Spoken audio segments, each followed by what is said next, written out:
So hi guys, ngayon napagdesisyonan ko na, wait lang guys, sorry. Okay, ayos mo ka. Napagdesisyonan ko na mag-vlog, i-vlog ko yung journey ko ngayon sa ah, pag-improve ng katawan ko. Kasi as of now, I'm so fucking out of shape. I look like shit, man. So yun nga, napag-desisyonan ko na bumalik na uli sa pagpapakondisyon. So yun, ang bala kong gawin guys is 100 push-ups, then planking ng buong isang buwan. Ayun ang plano kong gawin. Then pagtapos nun, papakita ko sa inyo yung result pala. So makikita niyo na lang yung picture dito, yung katawan ko ngayon. Then sa susunod na video papakita ko yung magiging result. Ayun lang guys, umpisa na natin.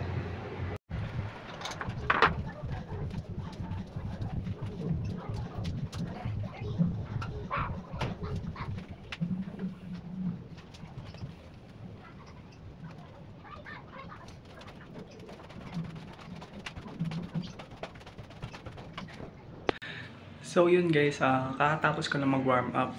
Ayun, para iwas injury na din guys. Ayan, dito natin mag-warm up. So yun nga, yun, gagawin ko na yung 100 push-ups. Try natin kung mabilis na natin magagawa.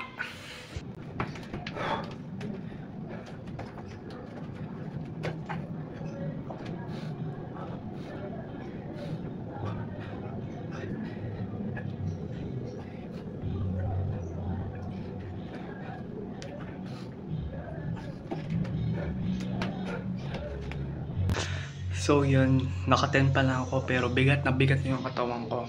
Grabe. Ang hirap guys. Pero yun, kakayanin natin to.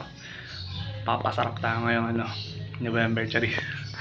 So yun lang guys. 90 to go push-ups.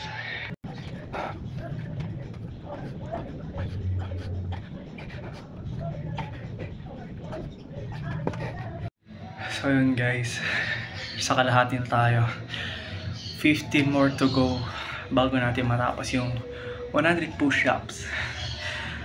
Ayun, pagkatapos nun pa-planking pa ako siguro ng 1 minute. Ayun, kasama na yun guys sa challenge.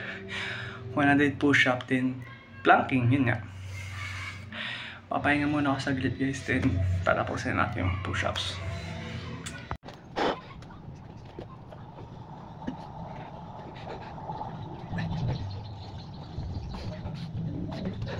So yun guys, natapos ko na din sa wakas.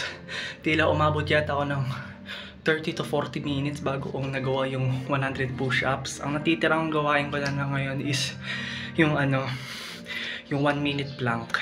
Ayun. Tapos pagkatapos nun, balikan ko ulit kayo guys. Pahinga lang ako saglit, nakapagod.